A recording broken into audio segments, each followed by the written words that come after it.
రీతిగాను ఆభరణకాలానికి వచ్చిన పెళ్లి కుమార్తె రీతిగాను ఆయన రక్షణ వస్త్రములను నాకు ధరింపజేస్తున్నాడు. రీతిగాను భయపడ్డను నాకు ధరింపజేస్తున్నాడు. కాగా యెహోవాను బట్టి ఆనందంతో నేను మహానందంతో నేను ఆనందిస్తున్నాను. నా దేవుని బట్టి నా ఆత్మ ఉల్లసిస్తున్నది. ప్రార్థిస్తాం. ప్రేమ గల మా తండ్రి యేసు ప్రభువు పేరిట శిరస్సు వంచి మీ పాదములకు చూస్తుంటున్నాను. సమయాన్ని దీవించండి. నాతో మాట్లాడము. నన్ను మమ్మల్ని జ్ఞానం చేసి వాక్యానుసారమైనటువంటి ప్రభువా కృప నిమ్మని తగ్గించుకుంటూ వినయంతో విశ్వాసంతో నీ వైపు చూస్తూ నీ కృపాస్తాలకు మమ్మల్ని అప్పగిస్తూ ప్రభువా దేవా మా కృప నిమ్మని కోరు. మా ప్రభు రక్షకుడు యేసుక్రీస్తునామమున వినయంతో విశ్వాసంతో ప్రార్థన చేసి ప్రభా వాక్యం అనుగ్రహించమని కోరు. దాసుడు శిలువ చాటున మరుగుపరుచు అనుభవం లేని వాడనయ్యా, అనుభవాలతో ఆత్మశక్తితో మిమ్మల్ని ఆరాధించడానికి తగిన వాకును అనుగ్రహించు, స్వేచ్ఛను అనుగ్రహించు. దేవా కరెంటును మైకులను స్వాధీనంలో ఉంచుకోనండి. ఆంతర్యం కలగకుండా మీరు చేయమని వేడుచున్నాను. ఇచ్చిన చల్లని చక్కని వాతావరణంకి స్తోత్రం తెలుసు. మా గమనము మా దృష్టి మీపై ఉంచినట్లుగా సహాయపడు. మా ప్రభు రక్షకుడు యేసునామమున ప్రార్థించి వేడుచున్నాము తండ్రి.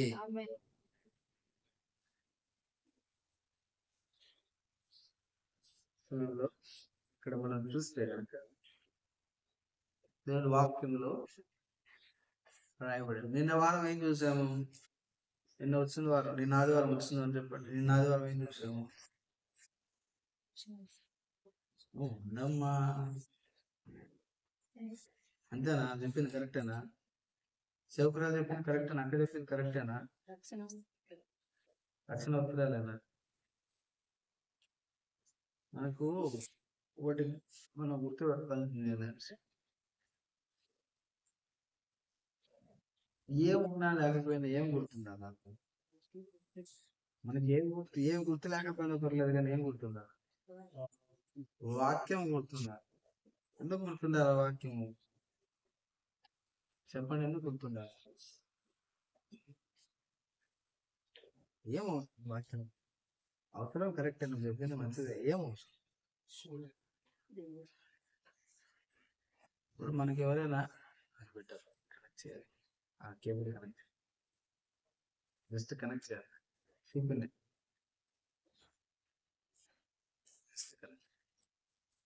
మనకి ఓ 10 రూపాయలు ఇచ్చారు లేదా మంచి మాట చెప్పారంటే మనం మర్చిపోతామా? ఏమండి, మనల్ని ప్రేమించే వాళ్ళు మనకి ఎవరైనా మంచి మాట చెప్తే మనం మర్చిపోతామా?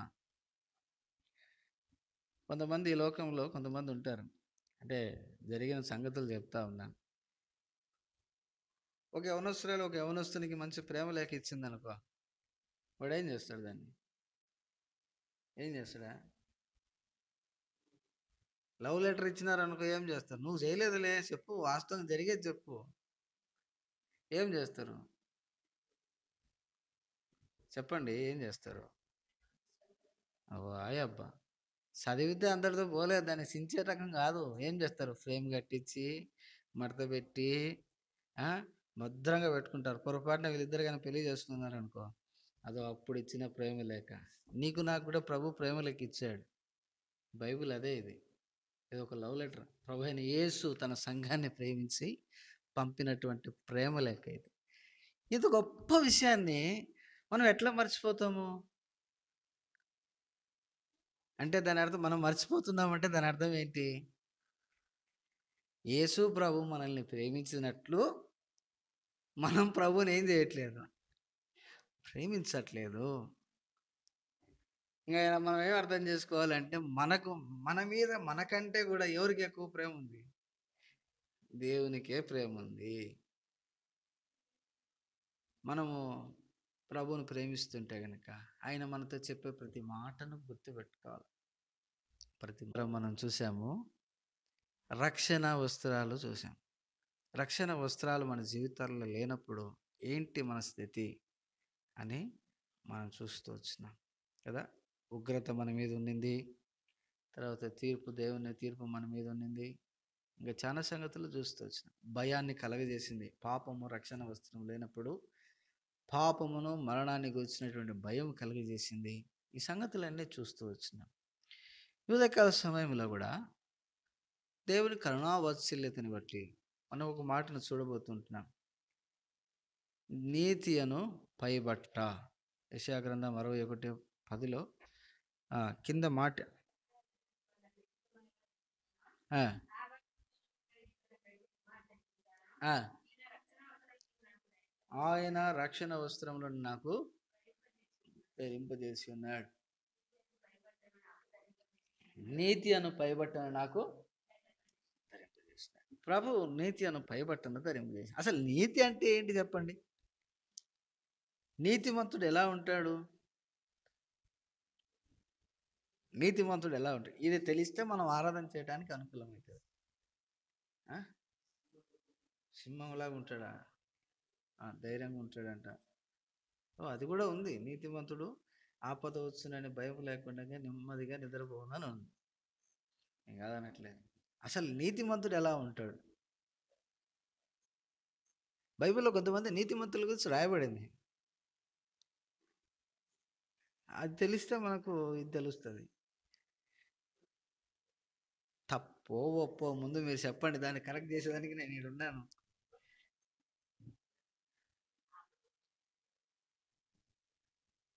ఎట్టి చెప్పమ్మా.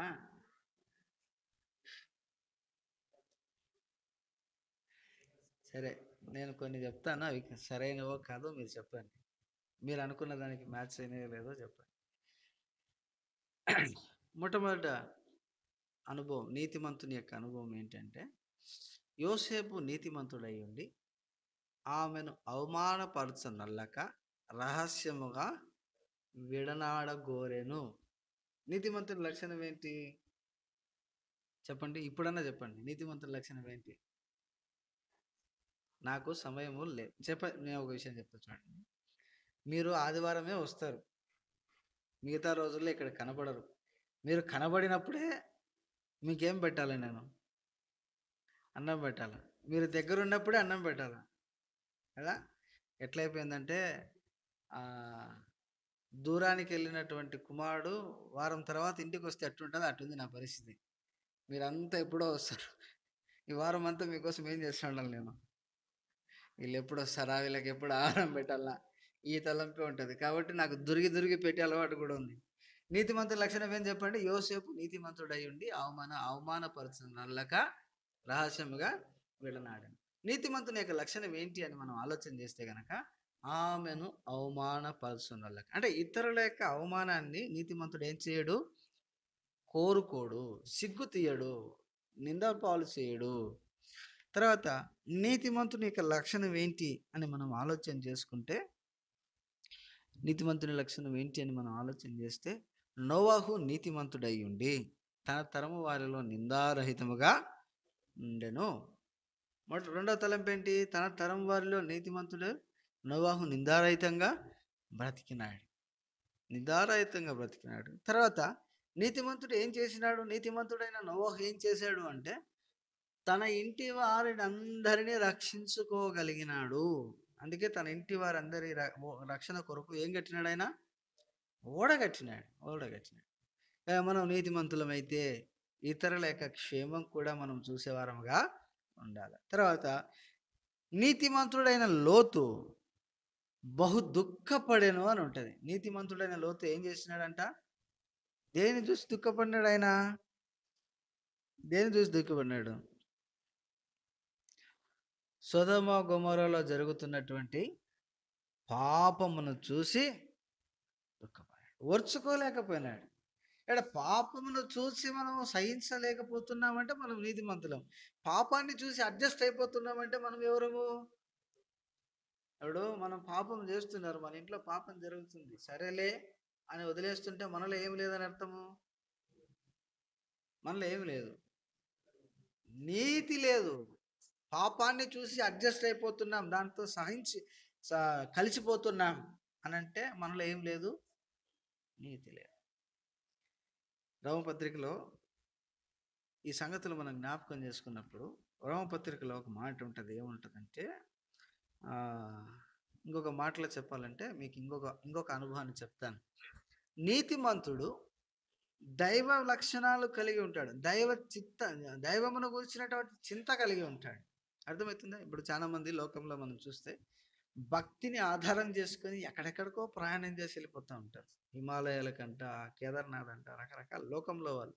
అంటే వానికి ఏముంది? దేని మీద ఆశ ఉంది? భక్తి మీద. సరే, వాళ్ళందరిని ఎగ్జాంపుల్గా తీసుకోవట్లేదు, కానీ మీకు అర్థం అవటానికి చెప్తున్నాను. నీతిమంతుడు నాలుగవది ఎలా ఉంటాడంటే దేవుని గురించి వెదికేవాడిగా ఉంటాడు. అందుకే రోమపత్రిక 3వ అధ్యాయంలో రాయబడింది 11వ వచనంలో, నీతిమంతుడు లేడు, ఒక్కడునూ లేడు, దేవునిని వెదకువాడు ఎవడునూ లేడు, అందరూ త్రోవ తప్పి ఏకముగా పనికి మాలిన వారైపోయిరి. కాబట్టి ఇక్కడ మనం చూసినప్పుడు నీతిమంతుడు అనేవాడు భూమి మీద లేడు, అందరూ త్రోవ తప్పిపోయినారు. ఆదాము మొదలుకొని నేడు కృపావరం వరకు అందరు ఏమైపోయినారు? త్రోవ తప్పిపోయినారు. కాబట్టి ఇట్లాంటి పరిస్థితుల్లో మనం ఉంటే అనీతిమంతులైన మనల్ని నీతిమంతులుగా చేయాలనేది దేవుని యొక్క కోరిక. దేవుని యొక్క కోరిక. కాబట్టి ప్రియ దేవుని సంగమా, ఇక్కడ మనం జ్ఞాపకం చేసుకుంటే ఏం కనబడతా ఉందంటే, ఈ నీతి అనేది ఎక్కడి నుంచి వచ్చింది? చెప్పండి. ఈ నీతి ఎవరిచ్చారు? ఈ నీతి అసలు నీతికి సాదృశ్యం ఎవరు?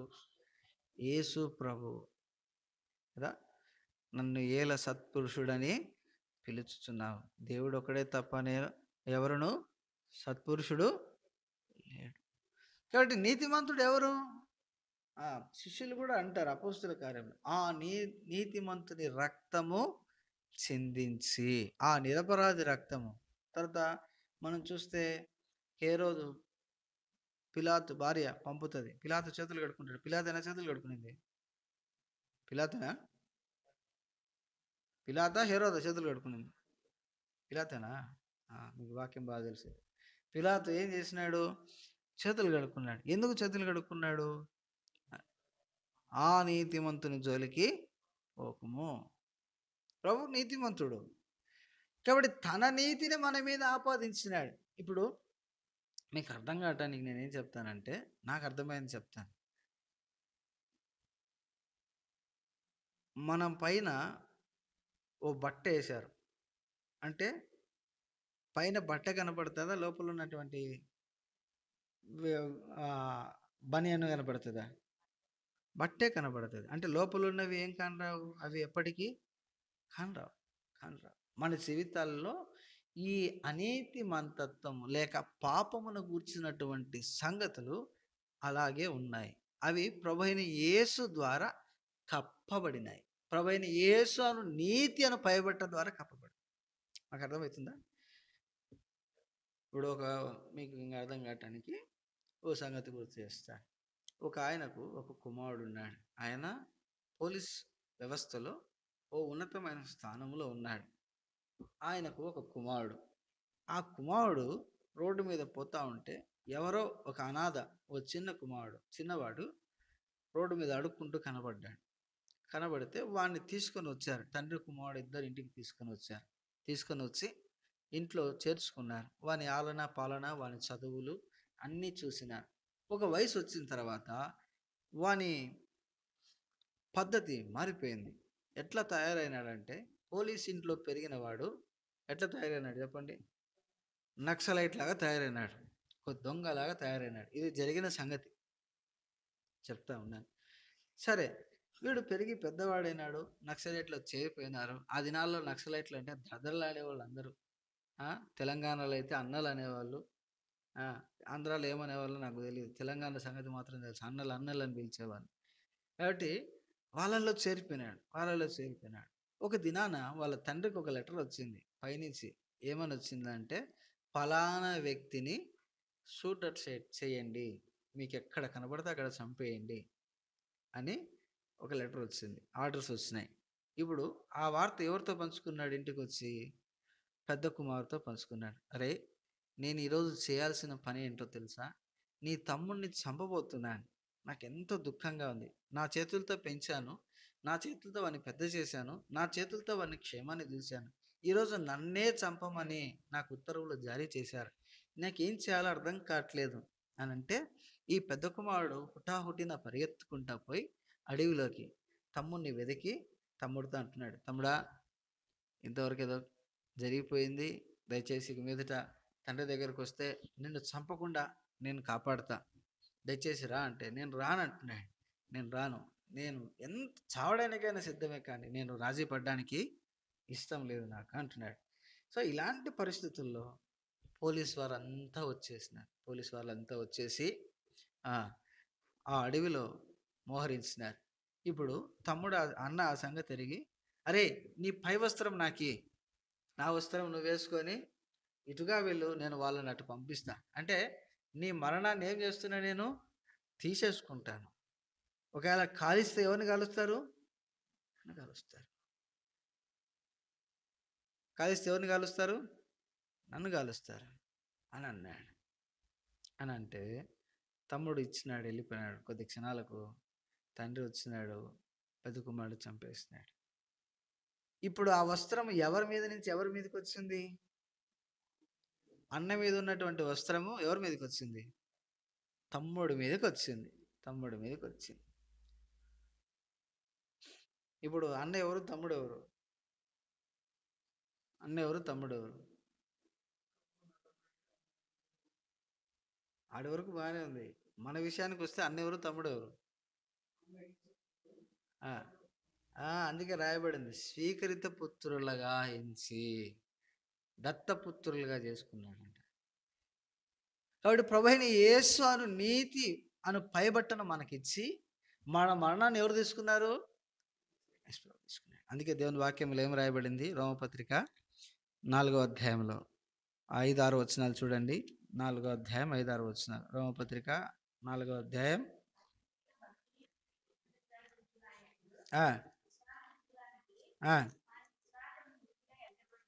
వాని విశ్వాసం నీతిగా ఎంచబడుచున్నది, ఆ ప్రకారమే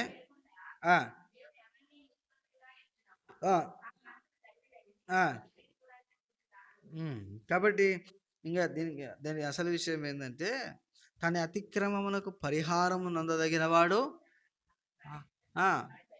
తన పాపములకు ప్రాయశ్చిత్తం నందినవాడు. పాపానికి ప్రాయశ్చిత్తం ఎవరు చేశారు?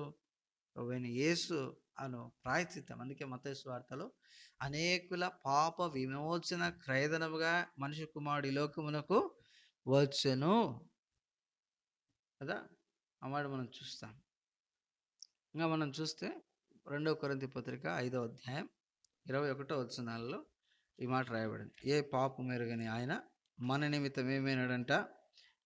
పాపముగా చేయబడ్డాడు తన దారిద్ర్యం వలన. చూడండి, ఎందుకనగా మనం ఆయన యందు దేవుని నీతి అగునట్లు ఏ పాపం ఎరుగని ఆయనను మన కోసము పాపముగా చేశారు. మనము నీతిమంతులుగా చేయబడ్డానికి ఎవరు పాపులైనారు? ఎవరు పాపంగా చేయబడ్డారు? ఇక్కడ యేసు ప్రభు పాపముగా చేయబడ్డాడు.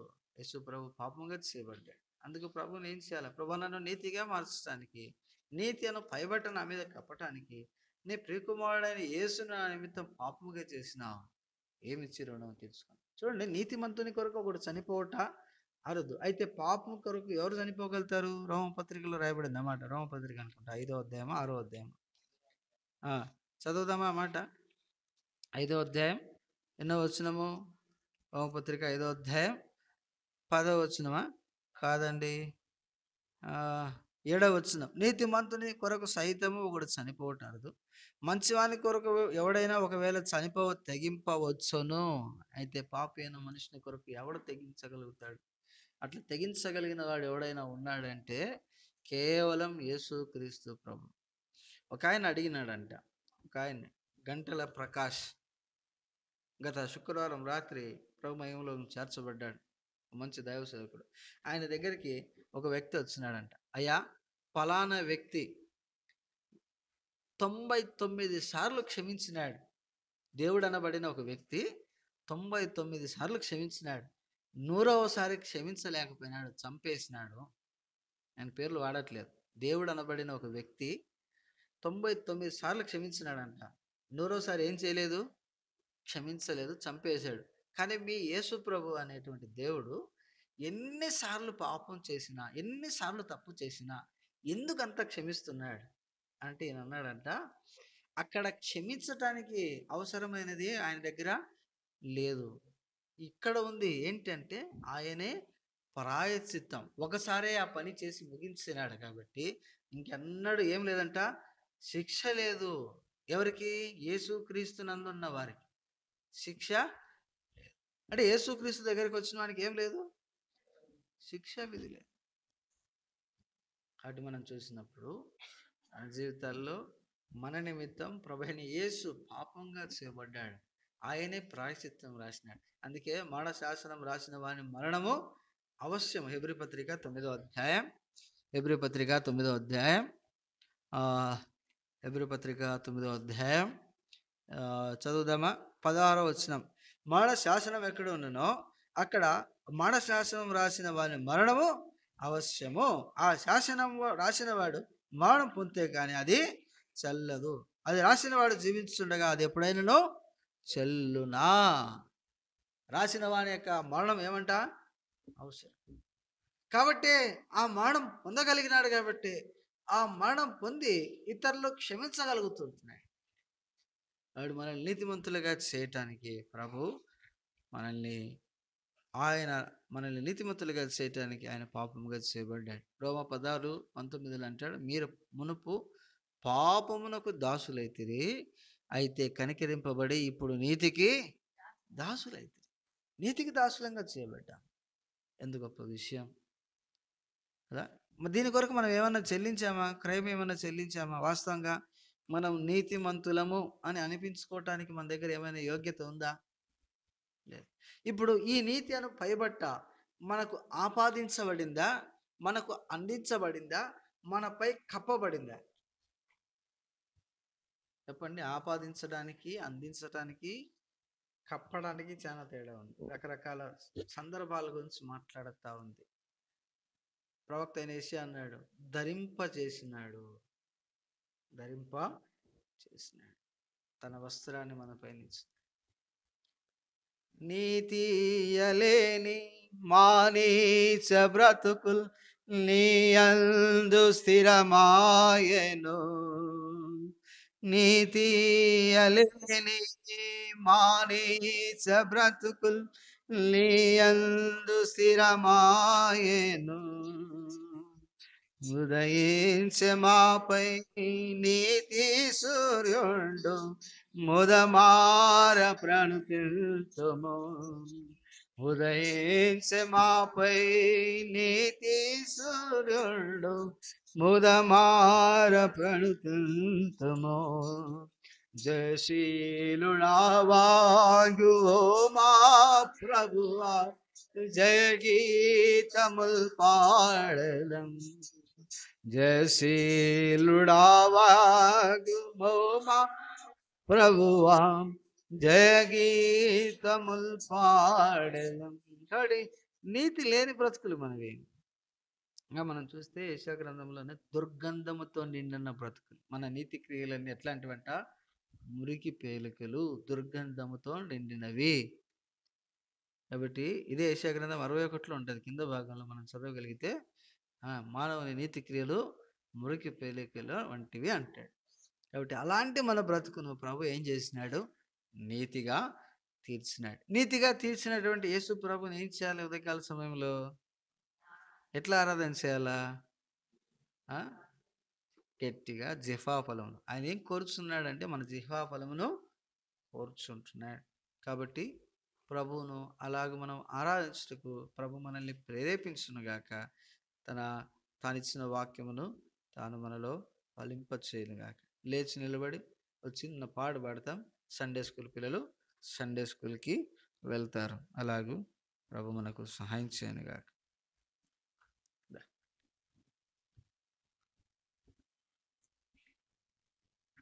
రక్షణ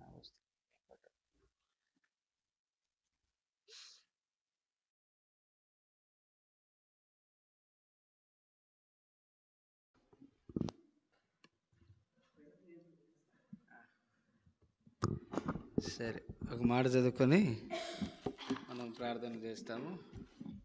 లూకా సువార్త 10వ అధ్యాయం, లూకా సువార్త 10వ అధ్యాయం 38, 42. లూకా సువార్త 10వ అధ్యాయం 38, 42 వరకు మనము మార్చి చదువుతాం.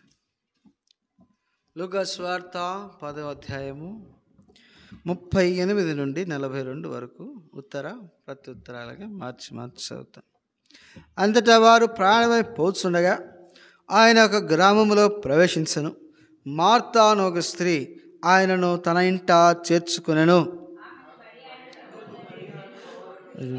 ఈమె యేసు పాదముల యొద్ద కూర్చుని బోధ చూడను. మార్త విస్తారమైన పని పెట్టుకొనుట చేత తొందరపడి ఆయన వద్దకు వచ్చి, ప్రభువా, నేను ఒంటరిగా పని చేయుటకు నా సహోదరి నన్ను విడిచిపెట్టినందున నీకు చింత లేదా? నాకు సహాయం చేయమని ఆమెతో చెప్పమనెను. అందుకు ప్రభువు, మార్తా మార్తా, నీవు అనేకమైన విచారం కలిగి పడుచున్నావు, కానీ అవసరమైనది ఒకటి. అందరం కలిసి చదువుతాం. మరియా ఉత్తమమైన ఏర్పరచుకున్నాను, అది ఆమె యొద్ద నుండి తీసివేయబడదని ఆమెతో చెప్పాను. ప్రార్థన చేస్తామా?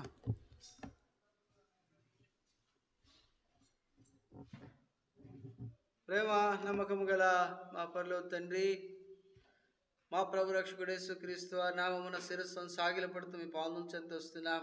ఇది వరకు ఆరాధనల ద్వారా మీరు మహిమ పొందారని నమ్ముతున్నాం.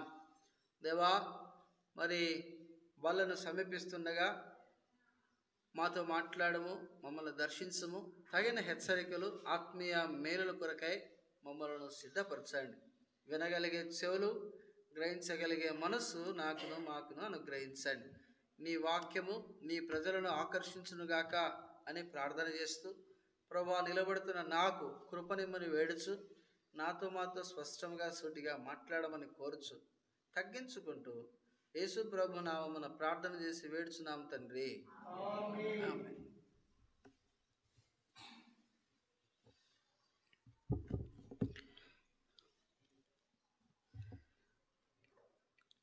నిన్న ఆదివారం కూడా ఏం చూసుకున్నాము?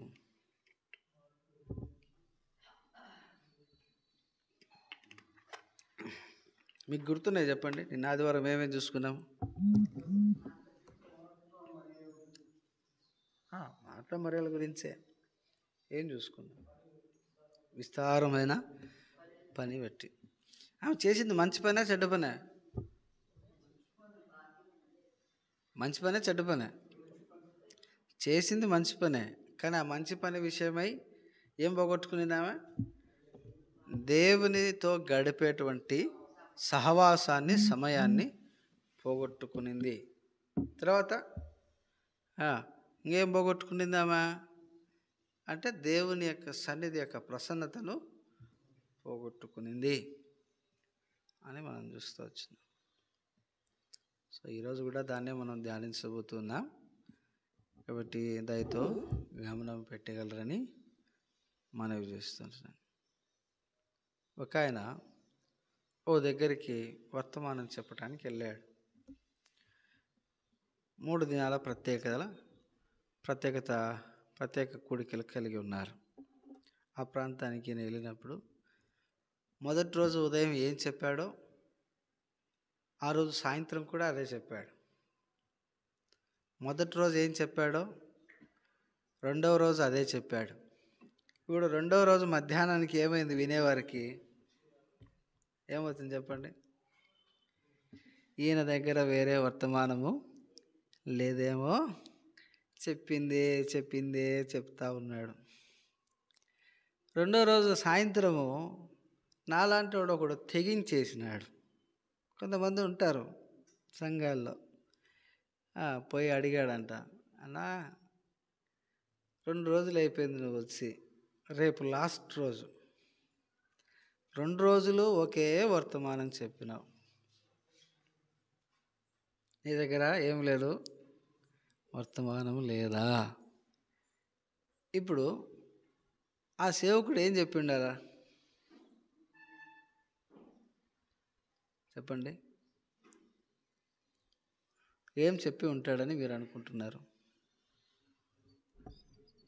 ఏనంతా హెయిర్పోదు, జోరాగా వేయలే, ఏమనుకో ఏంటాడు ఇక సహనాన్ని పరీక్షిస్తున్నాడు. సరే, మేబీ ఉండొచ్చు. ఎగ్జాక్ట్లీ, మీరు చెప్పింది కరెక్ట్. నేను 2 రోజుల నుంచి ఒకే వాక్యం చెప్పినాను.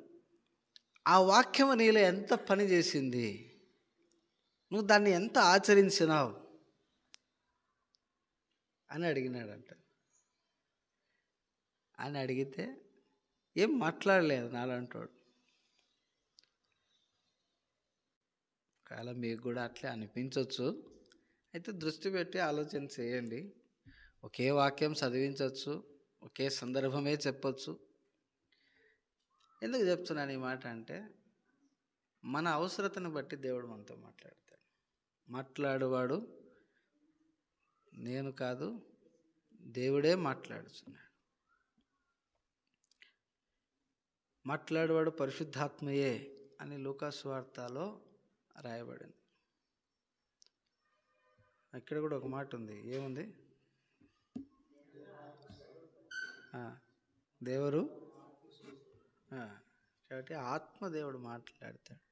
ఇంకా రాయబడింది ప్రకటన గ్రంథంలో, ఆత్మ చెప్పుచున్న సంగతులను చెవిగలవాడు వినుగాక అని అంటాడు. కాబట్టి నేను వాక్యానికి సిద్ధపడుతున్నప్పుడు రిపీటెడ్ మెసేజెస్ వస్తూ ఉన్నాయి. అంటే చెప్పిన వర్తమానమే మళ్ళా చెప్పాల్సిన పరిస్థితి. ఏంటి అంటే, నిన్న వారం చెప్పిన వాక్యం మనలో ఇంకా ఏం కాలేదు చెప్పండి? ఏం కాలేదు చెప్పండి? అన్వయించుకోలేదు. ఏం కాలేదు? అన్వయించుకోలేదు, నేర్చుకోలేదు, దాని ప్రకారం నడుచుకోలేదు. ఈ మాట మీకంటే నా విషయంలో మీకు కొంత కోపము, బాధ, ఉక్రోషం కూడా కలగవచ్చు. నేనేమంటానంటే, నిజమైన స్నేహితుడు ప్రేమిస్తాడు, ప్రేమించిన వాడు ఏం చేస్తాడు? గాయం చేస్తాడు అని ఉంది. నిజమైన స్నేహితుడు ఏం చేస్తాడంట? గాయం చేస్తాడు. నేను నిన్ను కోరి, నీ స్నేహం కోరి నీకు గాయం చేస్తున్నాను. దేని కొరకు? రక్షణార్థకరమైన దుఃఖము మారు మనసును కలగ చేయునని ఎరిగి.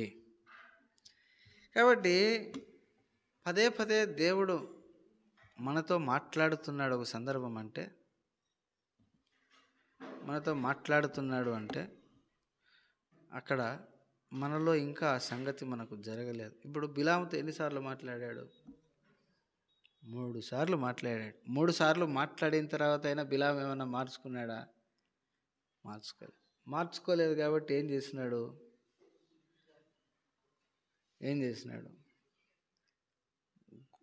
కత్తి పట్టుకొని ఎవరు నిలబడ్డారు?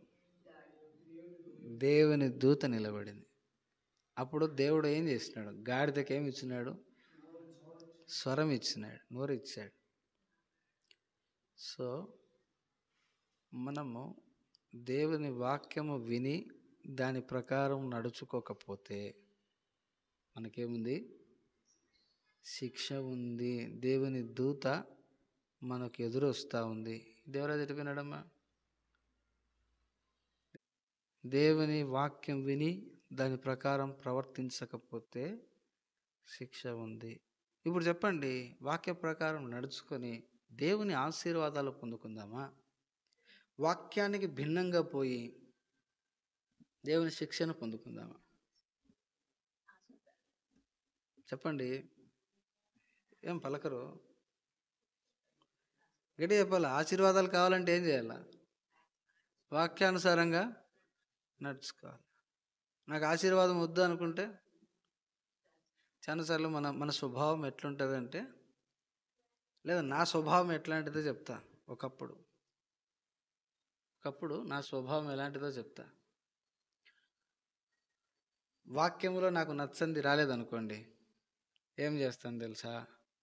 లేచి వెళ్ళిపోతాను. ఎందుకు?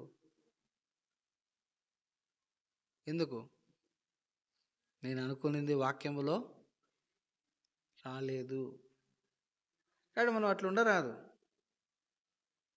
అది మంచే కానీ చెడే కానీ గద్దింపే కానీ నీతిమంతులు నన్ను గద్దించుట లేదా కొట్టుట నాకు తైలాభిషేకము అని అన్నాడు. నిన్ను గద్దించేది దేని కొరకంటే నిన్ను అభిషేకించడానికి, నీ ఆత్మీయ క్షేమాన్ని చూడటానికి. కాబట్టి ఇక్కడ నిలబడి నేను మాట్లాడినా నాలో నుండి మాట్లాడుతున్నది ఎవరు? ఎస్ ప్రభు. నేను అది మాత్రం చెప్పగలను ఏంటంటే, నేను ఒక గాడిదను, నాకు స్వరం ఇచ్చింది ఎవరు? దేవుడే ఇచ్చాడు. కాబట్టి ఈ వాక్యాన్ని నీవు తప్పక అనుసరించాల్సిందే. కాబట్టి దయచేసి దయచేసి దయచేసి ప్రేమతో మనవి చేసే సంగతి ఏంటంటే, మీరు వాక్యం విని సహజ ముఖమును అద్దములో తన సహజ ముఖమును చూచిన వాని వలె మీరు ఉండకూడదు అనేది నా ఆశ. మనం వాక్యం విని దాన్ని సరి చేసుకొని దాని ప్రకారం మనం నడుచుకుంటే అప్పుడు దేవుడిచ్చే వాక్యానికి మనకు క్షేమం ఉంటుంది. మనం విని విడిచిపెడితే ఏమవుతుంది? అద్దములో సహజ ముఖమును చూసుకునే వానిని పోలి ఉంటాం.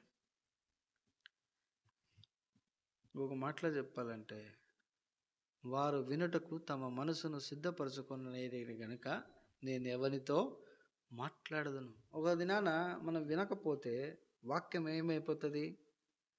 మరుగైపోతుంది. షిలోహులో అదే పరిస్థితి జరిగింది. యెహోవా వాక్కు ప్రత్యక్ష అవుట అరుదు అనే సంగతి మనం చూస్తాం. కాబట్టి ప్రియ సహోదరుడ సహోదరి, ప్రభువైన యేసు నామమును బట్టి, దేవుని వాత్సల్యాన్ని బట్టి నేను బతిమాలే సంగతి ఏంటంటే, వాక్యం ప్రకారం నడుచుకొని దాని ప్రకారం జీవిస్తాం.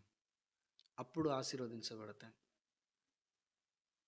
కాబట్టి మనం వాక్యం ప్రకారం నడుచుకోకపోతే పదే పదే దేవుడు అదే మాట్లాడుతున్నాడు అంటే అది మనకు అవసరమని గుర్తెరుగుదాం. అర్థమవుతుందా? ఒకసారి నా జీవితంలో కూడా నేను చెప్తా కొన్ని విషయాలు, నేను నేర్చుకున్న విషయాలు చెప్తా.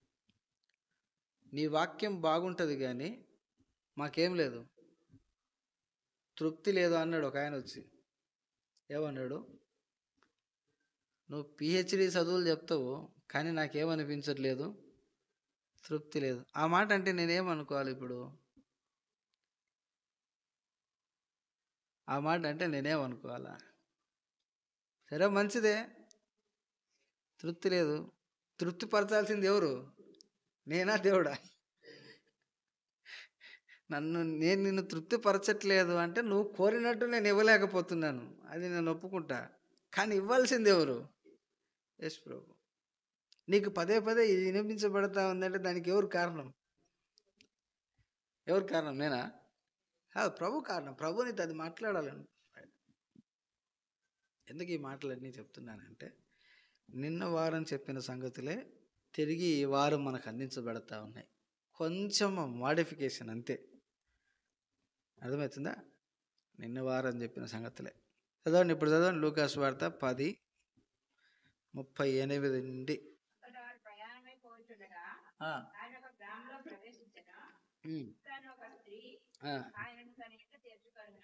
చేర్చుకున్నాను.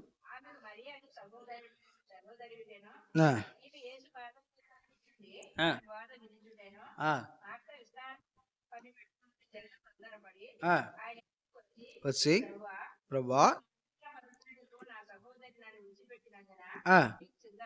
నీకు చింత లేదా?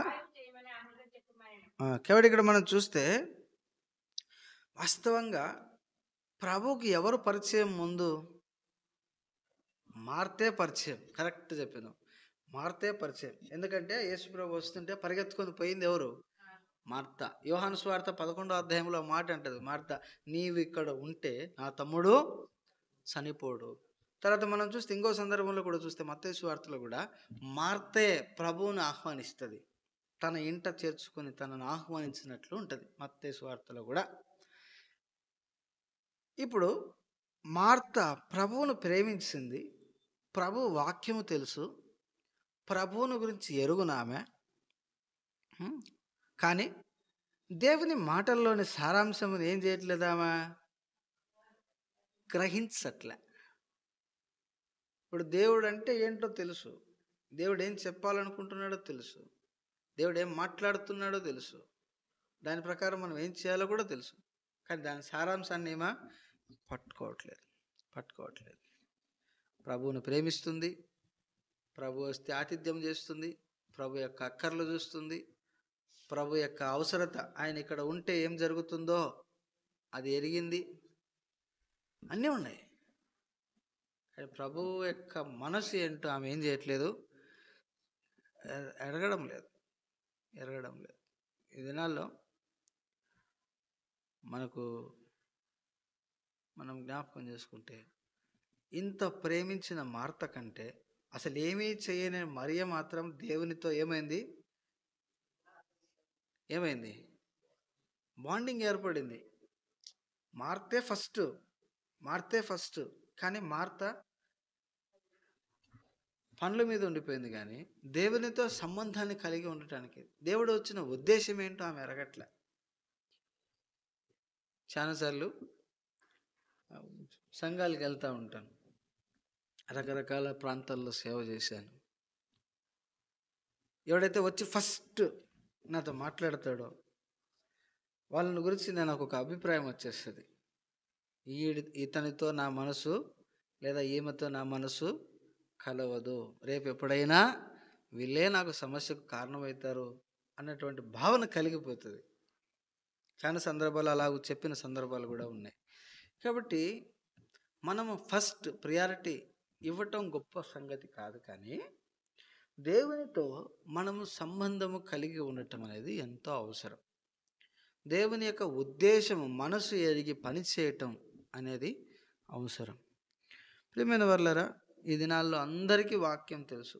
వాక్యం తెలియని వాళ్ళు ఎవరైనా ఉన్నారా? చెప్పండి, నాకు వాక్యం తెలియదు అనే వాళ్ళు ఎవరైనా ఉన్నారా? అందరికీ తెలుసు. ఎంతగా తెలుసు అంటే అదే వాక్యంలో తప్పులు ఎతికేంతగా కూడా తెలుసు. ఈనాడు వ్యతిరేకంగా మాట్లాడుతున్నది ఎవరు? దేవునికి ఎవరు మాట్లాడుతున్నది? చెప్పండి, ఎవరు మాట్లాడుతున్నది? దేవుని వాక్యమును క్షుణ్ణంగా చదివి దానిని నేర్చుకున్న వాళ్ళు ఈరోజు విరోధంగా మాట్లాడుతున్నారు. ఆ సందర్భాలు మనకు కనబడతాయి లోకంలో. సో పర్సన్ కానీ ఇంకోటి హైదరాబాద్లో కానీ 32 సంవత్సరాలు దేవుని సేవ చేసినారని చెప్పి ఈరోజు విగ్రహాలకు వెళ్ళిపోయినాడు. అంటే ఆ వ్యక్తికి వాక్యం తెలీదా? తెలుసు, వాక్యం తెలుసు, కానీ వాక్యంలో సారాంశాన్ని ఏం చేయట్లేదు, ఆయన తీసుకోవట్లేదు. కానీ ప్రభువు తెలుసు, ప్రభు మాట తెలుసు, ప్రభు ఉంటే ఏం జరుగుతుందో తెలుసు, ప్రభు యొక్క అవసరత, ప్రభు యొక్క ప్రాముఖ్యత మనకు తెలుసు. కానీ ప్రభు మనసును మాత్రం ఎరగలేకున్నాం. ఎంత దౌర్భాగ్య పరిస్థితిలో ఉన్నాం కదా. మన యొక్క స్థితి ఎలాంటిదంటే దేవుని మనసును ఎరగనటువంటి పరిస్థితి. ఇప్పుడు ప్రభు మనసు ఎరిగి ఉంటే మార్త ఎక్కడ ఉండేది? యేసు ప్రభు పాదముల దగ్గర మరియతో పాటు వాక్యము వినేది. మనసు ఎరగలేదు కనుక ఆమె ఏం చేసింది? పనుల మీదకి వెళ్ళిపోయింది. ఈ దినాల్లో మందిరం యొక్క ఉద్దేశం నీకు తెలుసా? ఎందుకు మందిరం పెట్టాడు ఇక్కడ? చెప్పండి, మందిరం యొక్క ఉద్దేశం ఎందుకు పెట్టాడు ఇక్కడ? చెప్పండి, మందిరం యొక్క సారాంశం ఏంటి? ಜೋರಾಗಿ ಹೇಳ್ಬೇಕು, నాకు ಕಿವಿ ಸ್ವಲ್ಪ ಪ್ರಾಬ್ಲಮ್ ಇದೆ, ಜೋರಾಗಿ ಹೇಳ್ರಿ.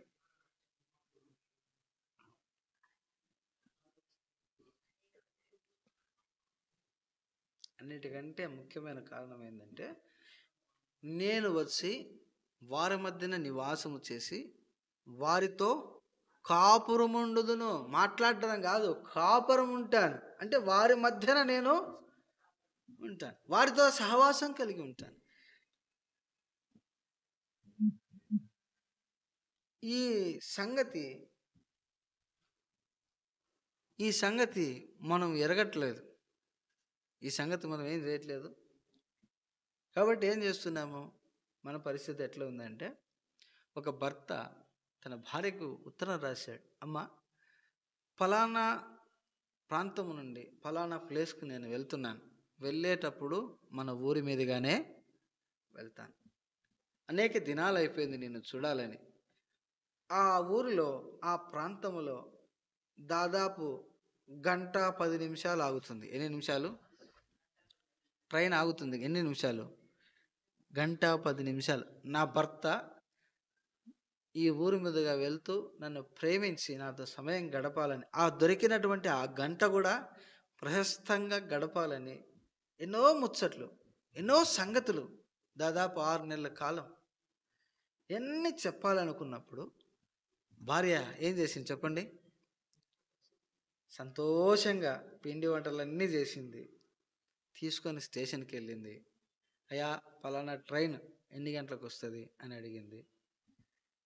అమ్మ గంట ఆలస్యంగా వస్తుంది, అయినా ఇక్కడ గంట ఆగుతుంది. అంటే నా భర్త మిలిటరీలో పనిచేస్తాడు, ఈ ట్రైన్లో వస్తాడు, పలానా కోచ్లో ఉంటాడు, అటు నేను ఆయన కలుసుకోవాలా అని అంటే, సరేనమ్మా గంట లేట్ అవుతుంది. గంట లేట్ అవుతుంది కదా, వస్తే అనౌన్స్మెంట్ చేస్తారు కదా అని ఏం చేసిందేమా, పోయి పడుకునింది. పాపం భర్త వచ్చినాడు, 11కు రావాల్సిన ట్రైన్ 12:15కి వచ్చింది.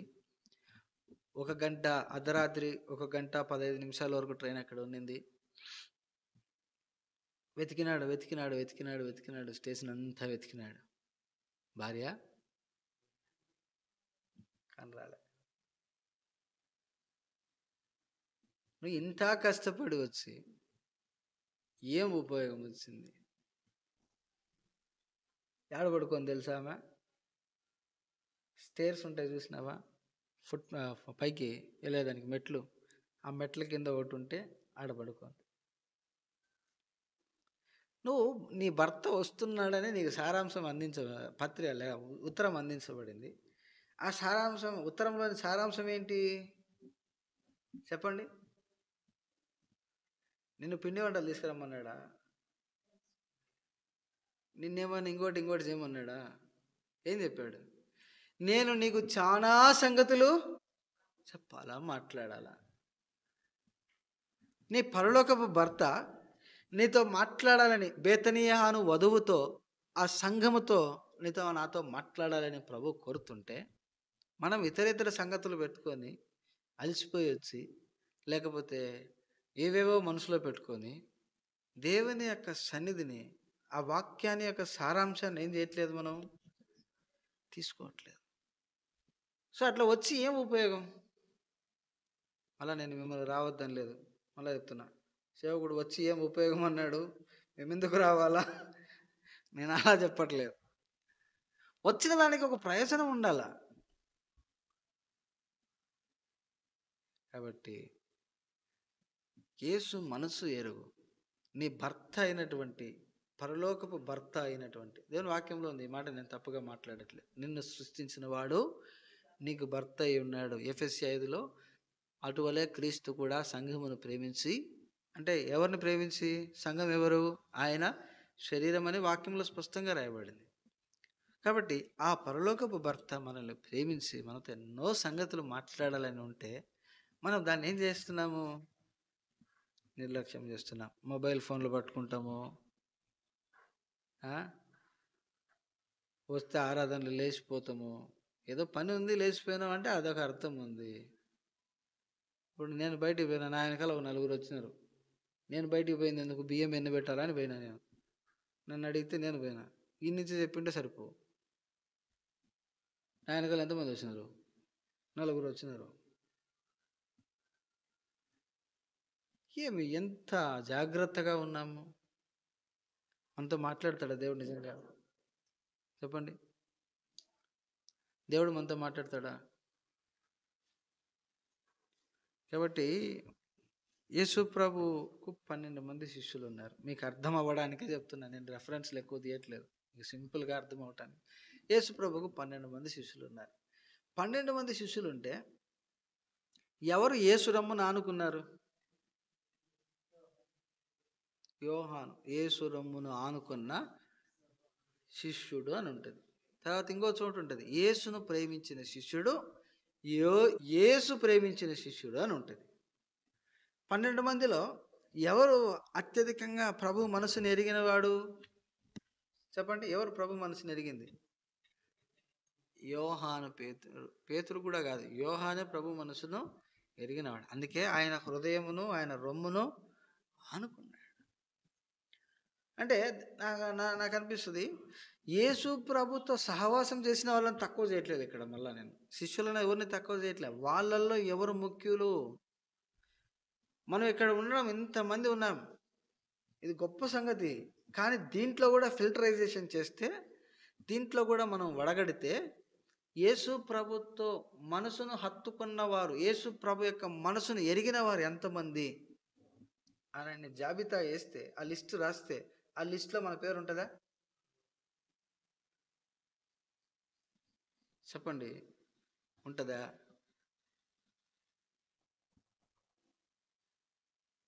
చెప్పగలరా? నా పేరు యేసు ప్రభు మనసు ఎరిగిన వారి జాబితాలో యోహాను తర్వాత నా పేరు ఉంటుందని మనం ఎవరైనా చెప్పగలమా?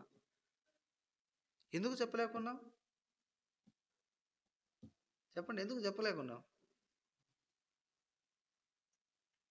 యేసు ప్రభు మనసును ఎరగని వారు. యేసు ప్రభు మనసును మనం ఎరగకపోతే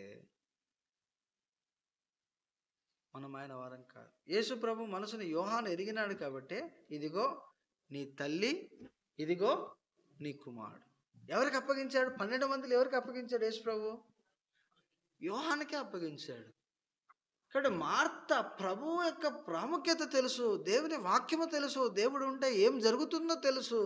కానీ ప్రభు మనసుని ఏం చేయట్లేదామా? ఎరగట్లే. కానీ యోహాను ఎరిగినాడు కాబట్టి దేవుడు ఆమెకు బాధ్యతలు ఇచ్చాడు. దేవుడు ఆయనకు బాధ్యత ఇచ్చాడు, సంఘమును బాధ్యత ఇచ్చాడు, సేవను భారం ఇచ్చాడు. ఈ రోజుల్లో ప్రభు మనసుని ఎరగని వాళ్ళందరూ సేవ చేస్తున్న కారణం చేత సేవ ఏమైపోతుంది? చెప్పండి, తప్పులేదు. సేవ ఏమైపోతుంది? మీరు సేవకులు అనట్లేదు. ప్రభు మనసుని ఎరగని వారందరూ సేవ చేస్తున్న కారణం చేత ఏమైపోతుంది? సేవ పాడైపోతుంది. ఆయన ప్రకాష్ గంటెల ఒక మాట చెప్పేవాడు, వాక్యము తెలియని వారి వల్ల సమస్య లేదంట, తెలిసి మౌనంగా ఉంటున్నారు చూడు, వాళ్ళ వల్ల సమస్య అంట. ఎందుకు? మాట్లాడకపోవటాన్ని బట్టి. అంటే మనం అర్థం చేసుకోవాల్సిన సంగతి ఏంటంటే, ప్రభు యొక్క మనసును ఎరగకపోవటం వల్ల ఏం లేదు, ఎరిగి మౌనంగా ఉంటున్నాం చూడు. కొన్నిసార్లు ఇది తప్పు అని తెలిసిన మౌనంగా ఉంటాం చూడు, గద్దించం చూడు, అప్పుడు అర్థమవుతుంది. ఇక్కడ మీరు నాకేదో అట్రాక్ట్ అవ్వాలని చెప్పట్లేదు, కానీ మనమందరం ఎవరికి కనెక్ట్ అవ్వాలా? అల్టిమేట్గా యేసు ప్రభు కనెక్ట్ అవ్వాలి. యేసు ప్రభు కనెక్ట్ అవ్వాలంటే ఏం కావాలా? ఆయన మనసు. కానీ స్త్రీ విషయంలో భర్త అర్థం చేసుకోలేకపోవచ్చు, కానీ భార్య భర్తను చక్కగా అర్థం చేసుకుంటుంది. మీరు ఎప్పుడైనా ఎవరైనా గమనించండి, పురుషులు, నీకు ఏ టయానికి ఏం కావాలా, నీకేం చేసి పెడితే ఏం తింటావు, ఎట్లా చేసి పెడితే తింటావు, నువ్వు ఏ టైంలో ఏ బట్టలు వేసుకుంటావు, ఇవన్నీ ఎవరికి తెలుస్తాయి?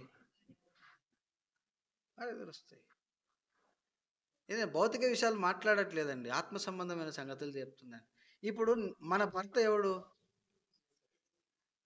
ఇక్కడి నుంచి ఎత్తబడిన తర్వాత అంత మహిమా శరీరమే, స్త్రీ పురుష లింగ భేదాలు ఉండవు.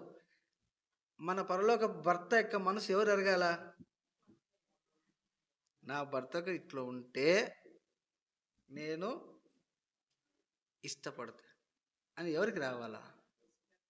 కొత్తగా పెళ్లి చేసుకోబోయే వాళ్ళకు కూడా చెప్తున్నా, అర్థమవుతుందా?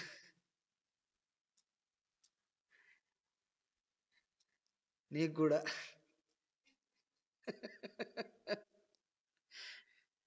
పెళ్లి చేసుకున్న వారికి కూడా చెప్తున్నా, భార్య మనసు ఎరగండి, భర్తల మనసు ఎరగండి. అప్పుడేం రావు గొడవలు రావు. ఎందుకు గొడవలు వస్తున్నాయి? ఇప్పుడు పెళ్ళి అయితేనే 6 నెలలకే ఎందుకు విడిపోతున్నారంటే, ఎందుకు విడిపోతున్నారు? అండర్స్టాండింగ్ కంటే కూడా ఒకరి మనసు ఒకరు ఎరగడంలే. ఈడేమనుకుంటాడు, ఈడు మొత్తం నాకే తెలుసు, ఈడు ఒక 10 రూపాయలు సంపాదిస్తే నేను తోపు అనుకుంటాడు, ఈడు వండి పెట్టేదంతా నేను, సరి చేసేదంతా నేను, నాకు తెలుసు అని ఆమె అనుకుంటుంది. ఇద్దరికీ ఏమి తెలియదు, వాస్తవంగా. కాడేది జతాయే సేను బీడాయే అని వీళ్ళిద్దరు కలిస్తే ఏమవుతుంది?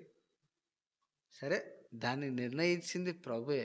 కానీ నేనేమంటానంటే, మనసు ఎరిగి బ్రతికితే మా జీవితాలు క్షేమంగా ఉంటాయి. మందిరానికి రావాలని తెలుసు, కానీ మందిరం యొక్క సారాంశం తెలియకపోతుంది. కాబట్టే మనం ఆత్మీయంగా వర్ధిల్లట్లేదు. అర్థమవుతుందా? కాబట్టి ప్రభు మనస్సు ఎరిగే అనుభవం మనకు ఉండాలి. ప్రభు మనస్సు ఎరిగేటువంటి అనుభవం మనకు ఉండాలి. చూడండి, ఏంటి ప్రభు మనస్సు అని మనం ఆలోచన చేస్తే కొన్ని విషయాలు మనకు బయటపడతాయి. చాలా సంగతులు ఉన్నాయి. నేను 1, 2, 3 విషయాలు చెప్పడానికి ఇష్టపడుతున్నాను. దాంట్లో ప్రాముఖ్యమైన మనసు. ఫిలిప్పీలకు రాసిన పత్రిక 2వ అధ్యాయంలో ఇంతవరకు చెప్పింది అంతా కూడా ఉపోద్ఘాతమే. ఇప్పుడు చెప్పే 2 పాయింట్లు అసలైన పాయింట్లు. ఇంత ఎందుకు చెప్పానంటే ఆ 2 పాయింట్లు మీ మనసులోకి వెళ్ళాలా. ఫిలిప్పీలకు రాసిన పత్రిక 2వ అధ్యాయం 5, 6 వచనాల్లో చదివితే, క్రీస్తు యేసునకు కలిగిన ఈ మనసు మీరును కలిగి ఉన్నది అని చెబుతూ 7వ వచనంలో ఏమంటాడు? మనిషిని పోలికగా పుట్టి దాసుని స్వరూపం ధరించుకొని తను తానే రిక్తునిగా చేసుకునేను. చూడండి, దేవుని యొక్క మనసు, ప్రభువైన యేసు యొక్క మనసు ఎట్లాంటిది అంటే, మనిషిని ప్రేమించి తన కొరకు రిక్తునిగా చేసుకున్నాడు. ఎందుకు రిక్తునిగా చేసుకున్నాడు అంటే, మనకు ఎందుకు దీనునిగా ఈ లోకంలోకి వచ్చాడు, ఎందుకు దాసునిగా ఆయన భూమి మీదకి రావాల్సి వచ్చింది, దానికి కారణం ఏంటి అని మనం ఆలోచన చేయగలిగితే గనక అక్కడ మనకు ఒక సంగతి తెలియపరచబడతా ఉంది. రక్షించడానికి వచ్చినాడు. రక్షించబోతున్న వారిని గురించినటువంటి చింత ఎవరికి ఉంది? ప్రభువుకుంది. అందుకే పాపులను రక్షించు క్రీస్తు యేసు ఈ లోకములకు వచ్చెను. మనము ప్రభు మనసుని ఎదిగిన వాళ్ళమైతే ఈ చింత మనకు ఉండాలా. ఏ చింత చెప్పండి? ఏ చింత? నశించిపోతున్న ఆత్మల విషయమైన చింత. ఈ మనసు ఎవరికి ఉంది? బైబిల్లో దేవునికి ఉంది. దేవుని తర్వాత ఎవరికి ఉంది? అవును, తర్వాత, దానికంటే ముందు ఆరంభంలోనే చూస్తాం. అబ్రహాం, అయ్యా నీతిమంతులు ఆ పట్టణంలో ఏ 10 మంది ఉంటే వారి నిమిత్తం ఆ పట్టణమును కాపాడదావా అంటే ఎన్నిసార్లు ప్రార్థన చేస్తాడు? దాదాపు 6 పర్యాయములు ప్రార్థన చేస్తాడు. ప్రభువా కాపాడు, ప్రభువా కాపాడు. 6 అనేది ఏం జ్ఞాపకం చేస్తుంది? మానవ సంఖ్యను జ్ఞాపకం చేస్తుంది. కాబట్టి మానవుడు నశించిపోతున్నాడు, ఆ మరణం తప్పించాలా అనేటువంటి చింత ఎవరికి ఉంది? యేసుకు ఉంటుంది. దానికంటే ముందు ఎవరికి ఉంది? అబ్రహాం. కాబట్టి దేవునికి, దేవునితో పాటు అబ్రహాంకి ఉంది. అందుకే అబ్రహాం ఏం కాగలిగినాడు చెప్పండి? జనములకు తండ్రి కాగలిగినాడు. ఒక తండ్రికి మాత్రమే తన పిల్లల క్షేమం చూసేటువంటి మనసు ఉంటుంది. ఏ తండ్రి అయినా నా పిల్లలు ఎటుపోతే నాకేం అనుకునే వాళ్ళు ఎవరైనా ఉన్నారు ఇక్కడ? ఏమయ్యా ఉన్నారా? పైకి చెప్పొచ్చేమో, లేదు లోపల ఉండగలిగాను. ఏ తండ్రి తన బిడ్డల నాశనాన్ని కోరుకోడు. కాబట్టి ఇక్కడ మనం జ్ఞాపకం చేసుకుంటే మనము తండ్రులంగా కనబడుతుంటున్నాం. ఇక్కడ కూర్చున్న వారిలో చాలా మంది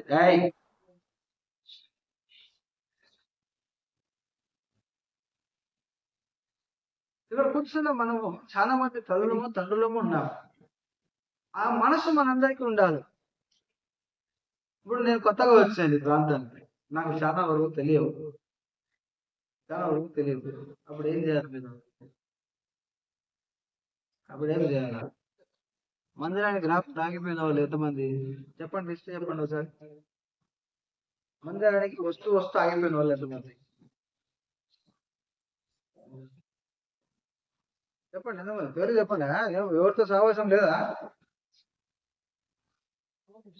నాకు తెలిసిన ఇల్లు అని చెప్పనా, సిద్ధాపురం ఒకటి తెలుసు, మటిక జోగల్లో ఒకటి తెలుసు, మొలకలు సురేష్ అని ఇల్లు తెలుసు, రాయదుర్గం పోతే వాళ్ళిద్దరు ఇల్లు తెలుసు.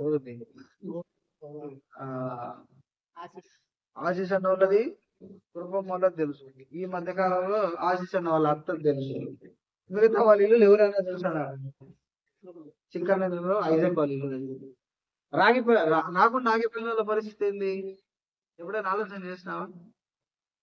ఎప్పుడైనా అడిగినావా? ప్రభా పలానా వాళ్ళు రాలేదు, ఎటుపోతున్నారు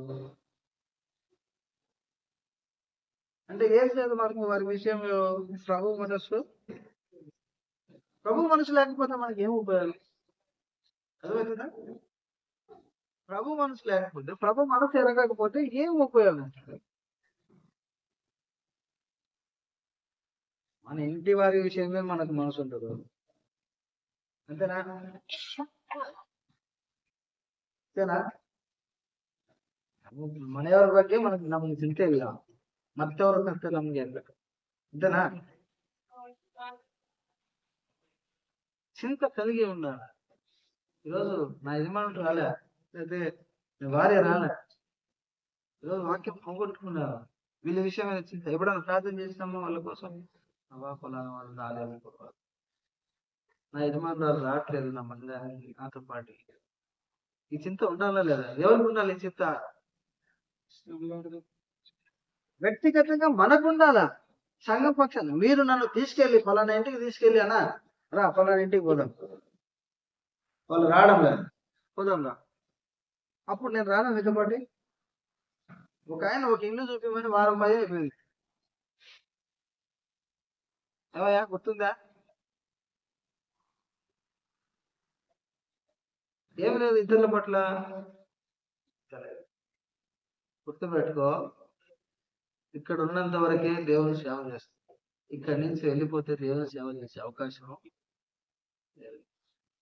దేవుని సేవ చేయడానికి మీరు నాతో, నేను మీతో కలిసి సేవ చేయడానికి ఇక్కడుకున్నాను. ఇద్దరు కలిస్తేనే ఏమొస్తుంది? శబ్దం. ఇద్దరు కలిస్తేనే సేవ జరుగుతుంది.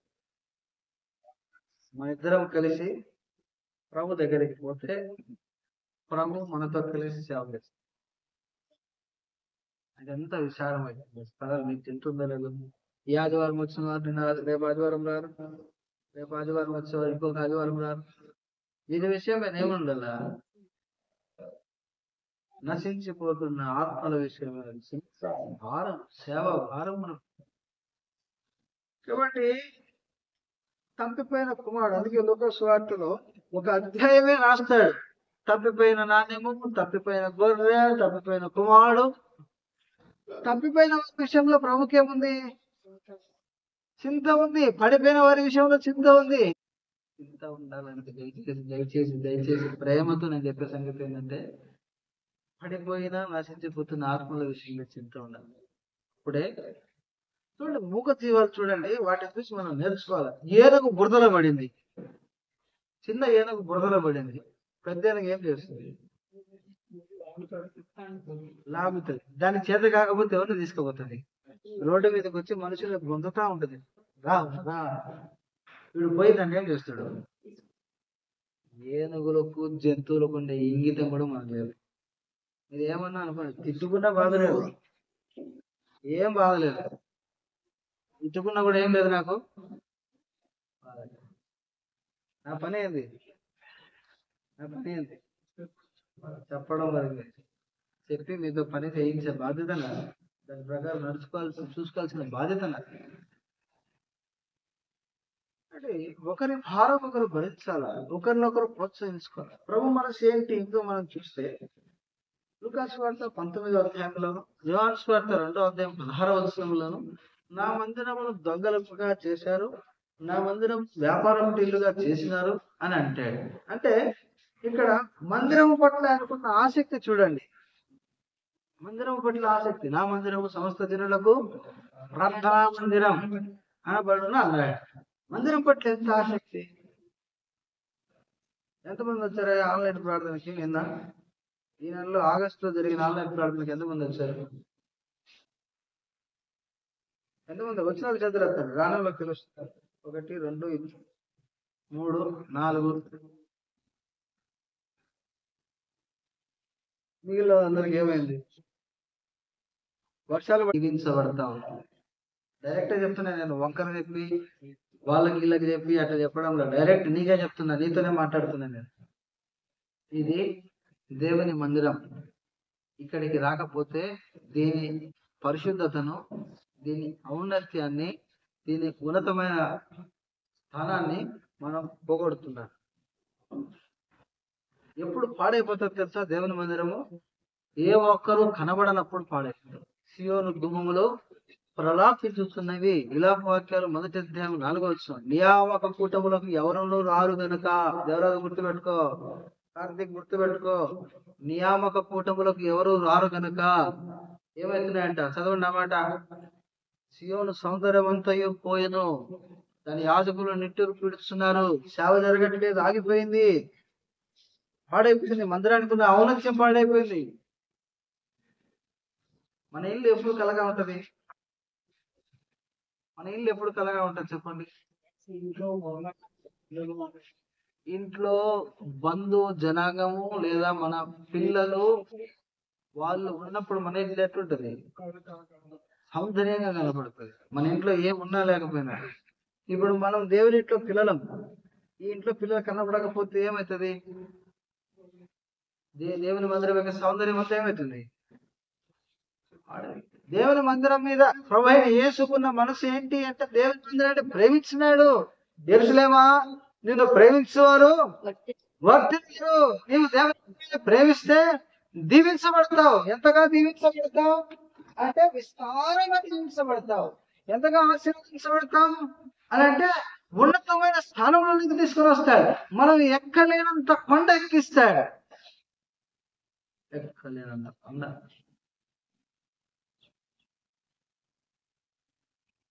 ఇంకో మాట చెప్పాలంటే, దేవుని మందిరం యొక్క పరిశుద్ధతను, పరిశుభ్రతను కాపాడే వారంగా కూడా ఉండాలి.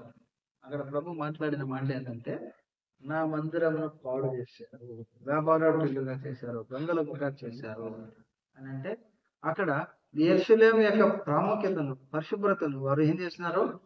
పోగొట్టారు. పరిశుభ్రత అంటే భౌతికమైనది, పరిశుద్ధత అంటే ఆత్మ సంబంధమైనది.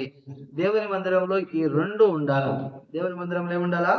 పరిశుభ్రంగా ఉండాలా, పరిశుద్ధంగా ఉండాలి. దీన్ని ఎవరు చేయాలా? దీన్ని ఎవరు చేయాలా? మనం అందరం చేయాలా? మనం అందరం చేయాలి.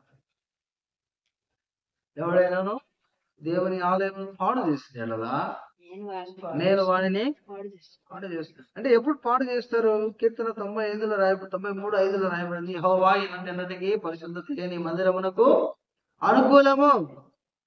దేవుని మందిరానికి ఏది అనుకూలం చెప్పండి? పరిశుద్ధతే అనుకూలం. దేవుని మందిరం పరిశుద్ధత కాపాడాల్సిన బాధ్యత ఎవరిది? మనది. సేవకుడిది కాదు, నాది, మనది. ఇప్పుడు నేను కాపాడలేకపోతున్నా, నేను రెస్పాన్సిబిలిటీ ఎవరిది? నాది. ఈ మాట చెప్పుకోవాలి, నాది. కాబట్టి యేసు ప్రభుకు ఉన్న మనసు ఏంటయ్యా అంటే కనుక, దేవుని ఇంటిని ప్రేమించినాడు, దాన్ని పరిశుభ్రంగా పరిశుద్ధంగా ఉంచాలని కోరాడు. నీవు దేవుని ఇంటిని ప్రేమిస్తున్నావా? మరి దేవుని ఇంటి పరిశుద్ధత ఎవరు కాపాడాలా చెప్పండి? నేను కాపాడాలా? మనం కాపాడాలా? ఎందుకు మీకు సంగతులన్నీ ఇంత కఠినంగా చెప్పాల్సి వస్తుందంటే, మనం ఇంకా పిల్లల వలె ఉంటే ఏం ఉపయోగం? మీరు వయసును బట్టి చూడగా ఏమైందనంట? వయసును బట్టి చూడగా ఏమైందన్నారు? బోధకుల వలె ఉండవలసిన వారు ఎట్లున్నారు? పసిపిల్లల వలె, పాలు తాగు వారి వలె ఉన్నారు. ఇక్కడ ఉన్న వారికి దాదాపు యేసు ప్రభు పరిచయమై ఎంతకాలం అయింది? యేసు ప్రభు పరిచయమై ఎన్ని సంవత్సరాలు అయింది చెప్పండి, పర్లేదు.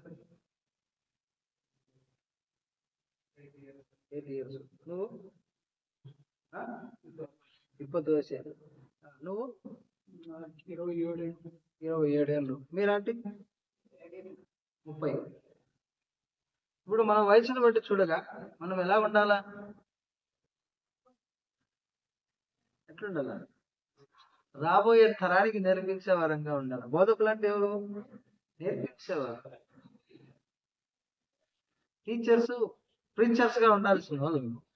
ఇంకా మనం కూర్చొని చిన్నపిల్లల్లాగా 20 ವರ್ಷ ಆಗಿದ್ರಲ್ಲಿ ನೀವು ಹೇಳ್ಬೇಕು ವಾಕ್ಯ, ಇಲ್ಲ ಕೇಳ್ತಾ ಇದ್ದಾರೆ.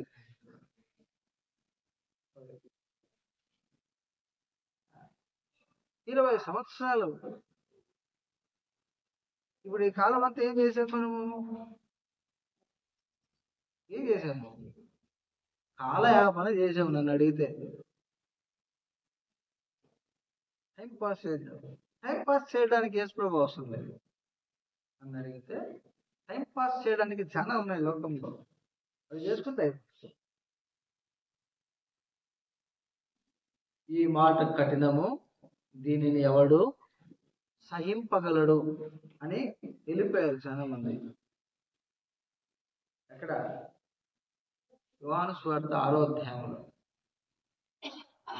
నా మాట బండను బద్దలు చేయు సుత్తి వంటిది కాదా. ఎందుకు కఠినంగా మాట్లాడాల్సి వస్తుంది అంటే, నేను వచ్చి ఎన్ని రోజులు సరిగ్గా 2 నెలలు పూర్తయి 3వ నెలలో ప్రవేశించింది.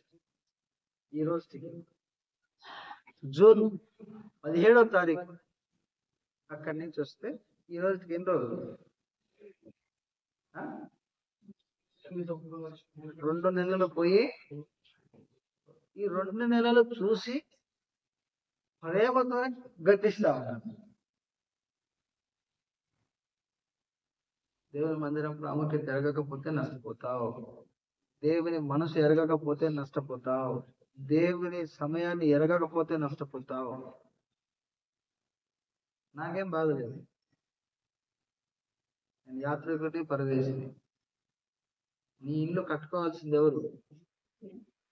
నీ జీవితాన్ని కట్టుకోవాల్సింది ఎవరు? చెప్పండి. నా జీవితాన్ని కట్టుకోవాల్సింది ఎవరు? నేనే.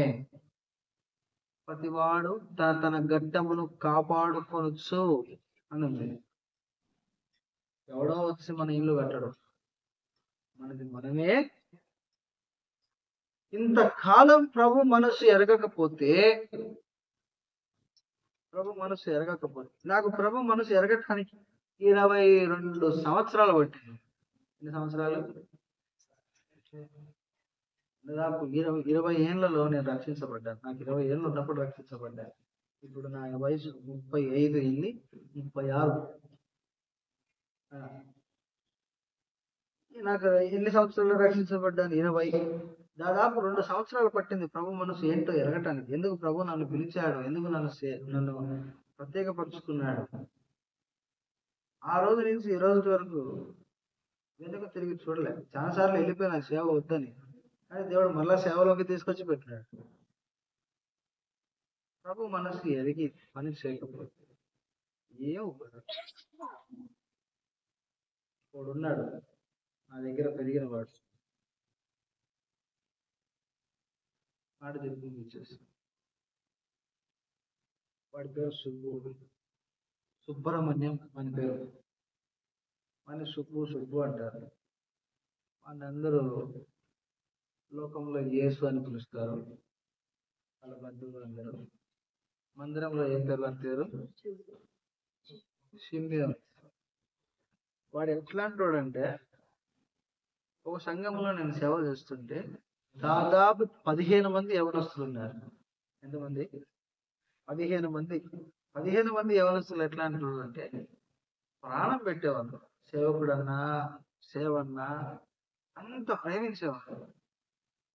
ఎంత అన్వేషత అంటే సొంత అన్నదమ్ములాగా పెరిగిందన్నారు.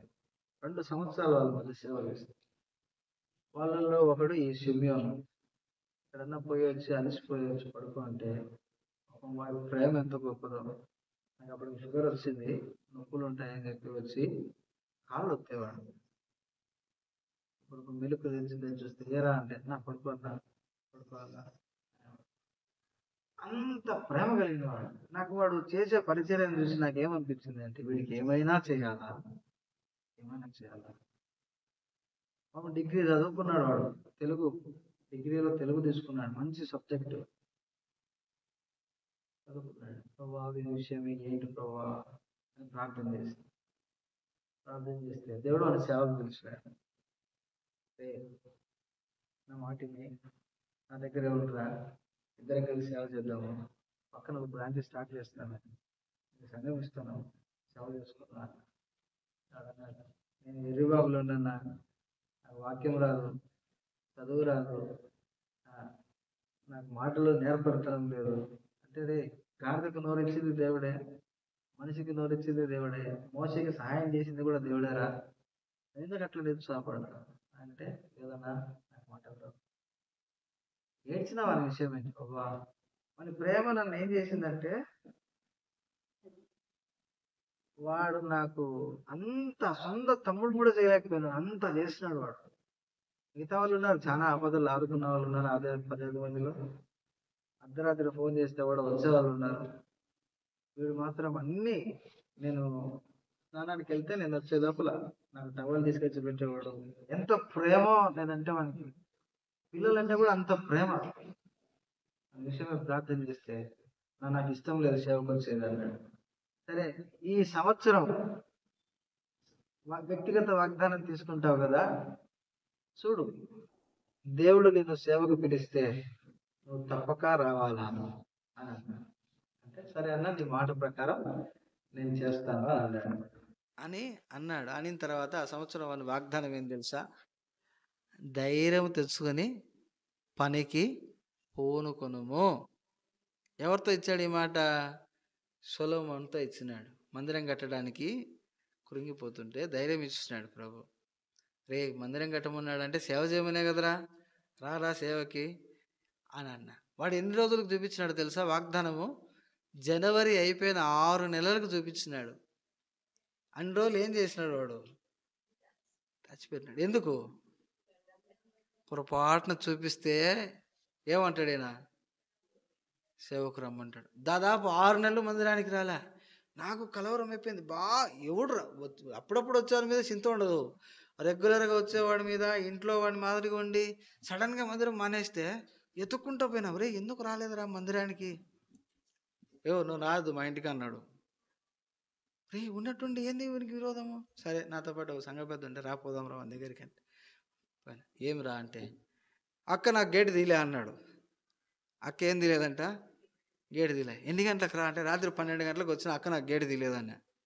మరి గోడ దూకి వస్తుంటేవి కదా, అప్పుడే గేటు తీయాలని ఎందుకు గుర్తుకొచ్చింది నీకు అని అంటే, గోడ దూకి వస్తున్నాడు వాడు. ఎప్పుడుగా రాత్రి 12-1 గంటకు కూడా వచ్చి గోడ దూకి వచ్చి మందిరంలో పడుకుంటున్నాడు. మరి ఏమైందిరా నీకంటే, అన్నం పెట్టలే నాకు అక్క అన్నాడు. ఒరే మేం పెట్టేది ఏందిరా, నువ్వే పెట్టుకొని తింటుంటివి కదా ఇంట్లో, నువ్వు నన్ను తిట్టినావు అన్నాడు. ఒరే ఎప్పుడు తిడుతుంటే కదా, ఈరోజు కొత్తగా తిట్టేదేముంది? అసలు విషయం ఏంది అని అడిగితే అప్పుడు డౌట్ వచ్చింది. రే నీ వాగ్దానం ఏందిరా అని.